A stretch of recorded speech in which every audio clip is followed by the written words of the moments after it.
শোনো মানুষ, আল্লাহকে ভয় করো। কিয়ামত দিবসে সব চাইতে কম আযাব যাকে দেওয়া হবে, তার পায়ের নিচে একটা কয়লা রাখা হবে জাহান্নামের।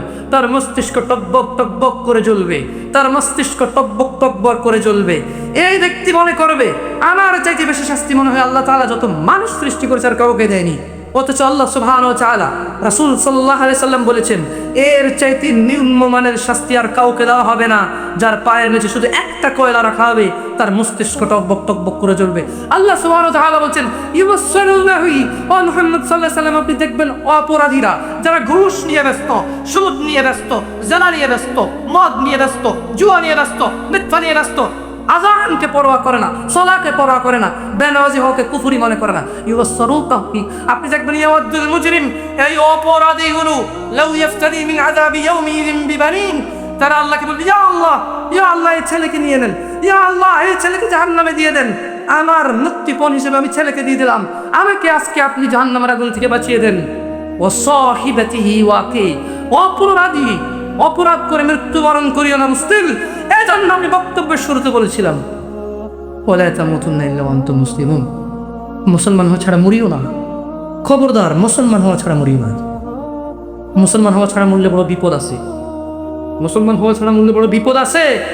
ইউবসসিরুনাহুম ইয়াওয়াদুল মুজরিমু লাউ ইফতারি মিন আযাবি ইয়াউমিন বিবানি, সেদিন অপরাধী আল্লাহকে মুক্তিপণ হিসেবে দিতে চাইবে তার ছেলেকে, এত আদরের ছেলে, যার জন্য এত আয়োজন, যার আকিকায় 10টা গরু জবে হয়, যার জন্মদিনে সিনেমার নায়ক নায়িকা এসে অংশগ্রহণ করে, যার জন্মদিনে কোনো মসজিদ মাদ্রাসায় সে দান করে, যে খুন করে আসলে সে বলে আমার ছেলে নির্দোষ, সবচেয়ে বড় উকিলকে হায়ার করে।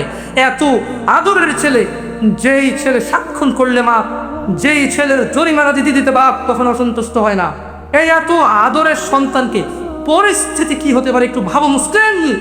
মা নিজের মেয়েকে ভাবে ব্যবহার ছেড়ে দেবেন না।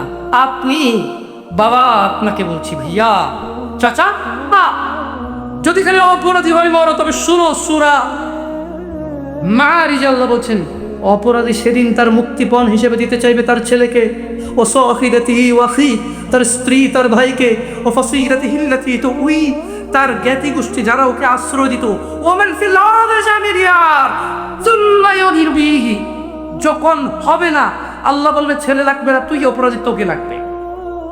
স্ত্রী আর ভাই দিয়ে আল্লাহ বলবে হবে না, তুই অপরাধী, তোকে লাগবে। জ্ঞাতি গোষ্ঠী যারা অন্যায় করলে আশ্রয় দিত, আরে যা বেটা করে আমি আছি, বেটা আমি আছি, তুই যা। এই লোকগুলা এগুলোকে দিয়ে দিবে, আল্লাহদেরকে নিয়ে যাও, এরা আমাকে আশ্রয় দিতে অন্যায় করবে।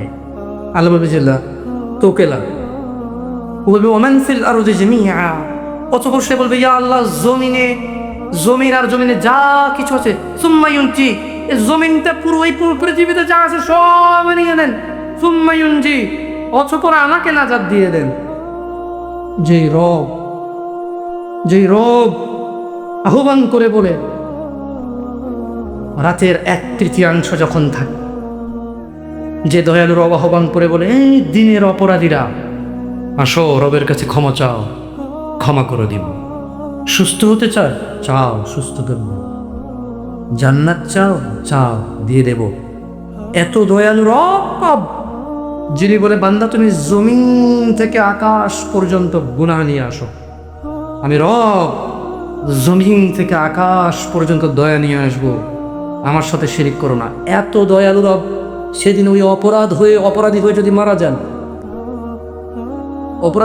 মারা যান, তাহলে এত দয়ালু রব, যিনি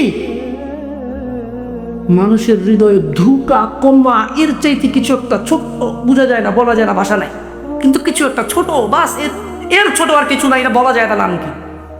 হৃদয় ইমান থাকলে জান্নাতে দিবে, এত দয়ালু। সুবহান আল্লাহ।